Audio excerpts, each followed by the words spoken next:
As we have been learning in the past few modules, the effectiveness of different multicultural advertisements has been challenged. Here's an example of an ad gone wrong. In 2007, credit card titan Visa launched a campaign under the slogan in Spanish that translates to "Life Takes Visa." The slogan intended to be a counterweight to MasterCard's iconic tagline, "For everything else, there's MasterCard." But the statement confused Hispanic audiences, because in Spanish, tomar can mean take as well as drink. In comparison, here's an ad that was done well. 5 years ago, Target rolled out a campaign called Sin Tradición. The campaign celebrated good times shared with family and friends, combining them with untranslatable Spanish words such as sombresa. The campaign also included slogans like "There's a part of you that simply doesn't translate." This message was welcomed by first-generation Latino immigrants who are dealing with culture shock, and by second-generation Latinos who want to preserve their culture and traditions. On the other hand, the campaign's title and hashtag invited the audience to interact on social media, sharing more untranslatable words. Los conejos panaderos hacen roscas y rosquitas porque usan sus colitas también. Van al horno pues les gusta trabajar de panaderos, amasando con sus patas el pan. There will always be a part of you that simply doesn't translate. Can you see the immediate difference and impact that each of the campaigns made? The Visa ad left people confused because the company didn't spend enough time making sure the ad would translate well. They made a surface-level effort, and the results hurt them. In comparison, the Target ad has explored different segments and learned who their target audience was.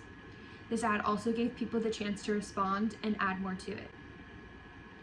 By now, you may have read Digging for Spanish Gold. This study outlined the concept of ethnic compatibility to explain the differences between strong and weak Hispanic identifiers in print advertising. Connecting with Hispanic consumers is an important part in reaching them through advertisements. The market segment has changed from Caucasian dominant to ethnic minority dominant, which has led to a significant increase in their purchasing power. There are two ways in which to undertake campaigns. The first is a non-adaptive approach, where organizations ignore market segment differences and use one ad to attract the greatest number of consumers. Brands that use this approach include Pepsi and Federal Express. They do not adapt their ads, meaning the same ad will be shown in all vehicles with different targeted consumers.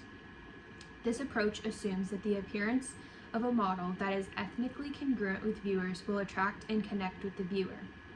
The second approach is adaptive communications campaigns, in which an ad is created to target one specific ethnic group.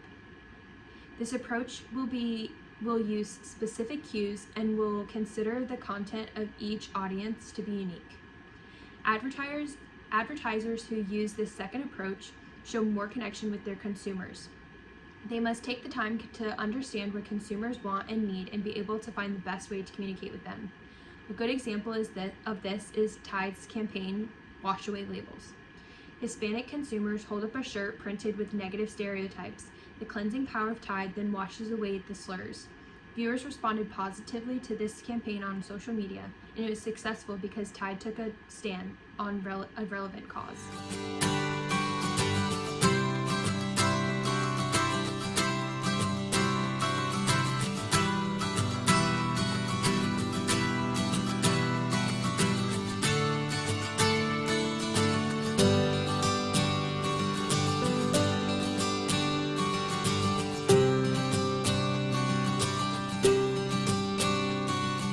Lo primero que me vino a la cabeza es que esto es un insulto para los cubanos. De alguna manera es lo que piensa mucha gente. Estar etiquetando gente es, vaya, algo tan bajo realmente que...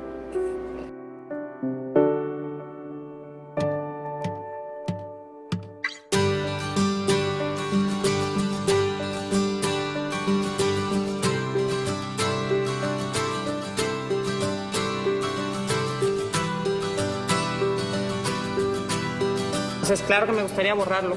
Sería un gran comienzo. Todos somos iguales y que no hay que poner labels a la gente. que los mexicanos somos de verdad gente de trabajo.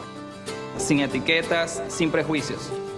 Las únicas etiquetas que existan sean así, las positivas, las que sí son de verdad.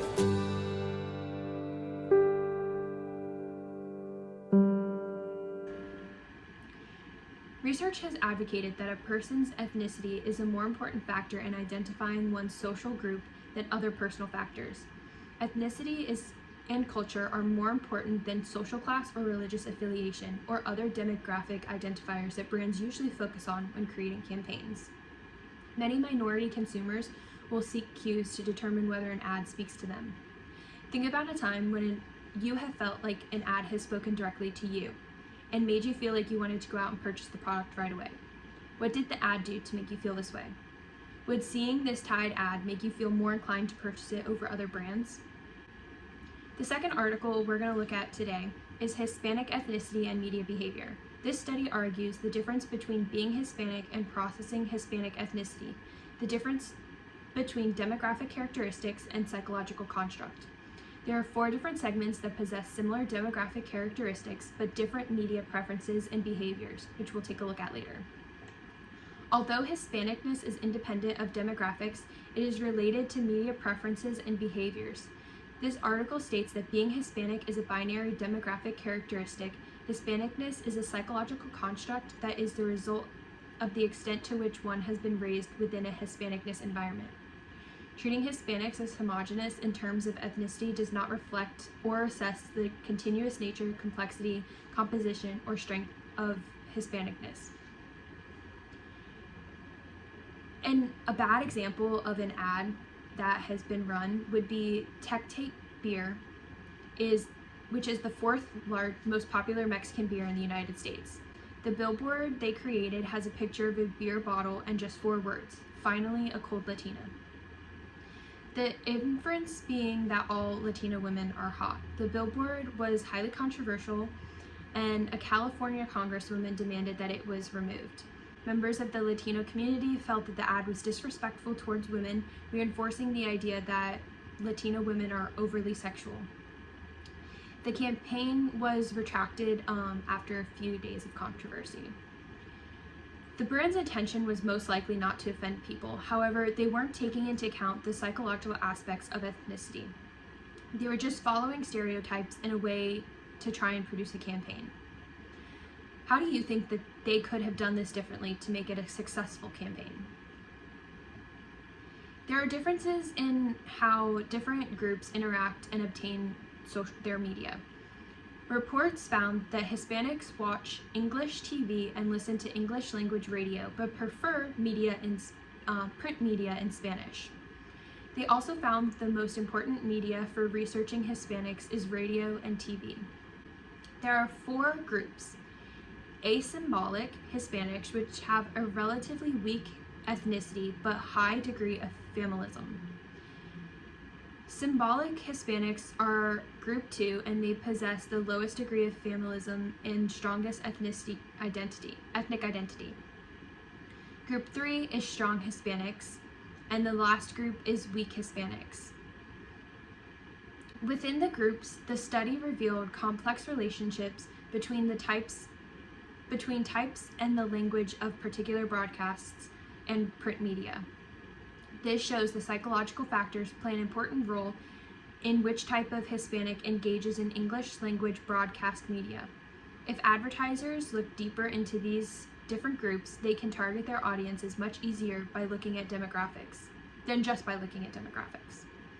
People want to be defined by more than where they live, how much they earn for work, their age, etc. These insights and differences are there to be found and will increase the quality and successfulness of advertisements. Key takeaways. Every group demonstrates somewhat unique preferences. Success may depend on the ability to recognize and honor the uniqueness in various consumer groups. Understanding the attitudes of each ethnic group is necessary to develop an effective marketing plan. The second study further proves that there are different Hispanic segments based on different types of Hispanicness. By creating content to only one ethnic identity may be lead to biased results and misunderstanding of Hispanic media preferences and behaviors. Defining the appropriate target audience and using appropriate platforms, delivering appropriate advertising in the most appropriate language through the most appropriate vehicle is the best way to produce successful ads.